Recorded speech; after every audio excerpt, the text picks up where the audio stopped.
ពិតជាអាណិតខ្លាំងមែនទែននារីម្នាក់មកពីខេត្តធ្វើការនៅភ្នំពេញបាន3ឆ្នាំខំសន្សំលុយសន្សំមាសទុកក្នុងបន្ទប់ជួល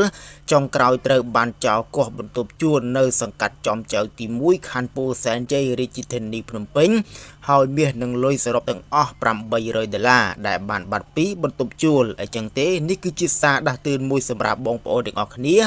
ដែលមានរបស់មានតម្លៃដូចជាមាសប្រាស់ផ្លាទីននិងលុយកាក់ជាដើមមិនត្រូវទុកនៅក្នុងបន្ទប់ជួលនោះទេដោយសារតែបន្ទប់ជួលមិនមានសុវត្ថិភាពនោះឡើយសម្រាប់បងប្អូននារីដែលនៅម្នាក់ឯងបាទមានបន្ទប់ជួលគួរតែប្រុងប្រយ័ត្នឲ្យបានខ្ពស់ដោយសារតែបច្ចុប្បន្ននេះបាទប្រទេសជាតិយើងកំពុងតែវឹកវរអីចឹងទេបាទមនុស្សមួយចំនួនមិនមានការងារធ្វើបាទហើយក៏បានដើរបាទលក្ខណៈថាគោះបន្ទប់គេយកប្រាក់យកលុយពីបន្ទប់ជួលអីចឹងទៅបាទអញ្ចឹងទេបងប្អូនស្រីក៏ដូចជាបងប្អូនប្រុសក៏ដូចគ្នាបាទមេត្តាប្រុងប្រយ័ត្នឲ្យបានខ្ពស់ចំពោះបាទទ្រព្យសម្បត្តិរបស់ខ្លួនដែលទុកនៅក្នុងបន្ទប់ជួល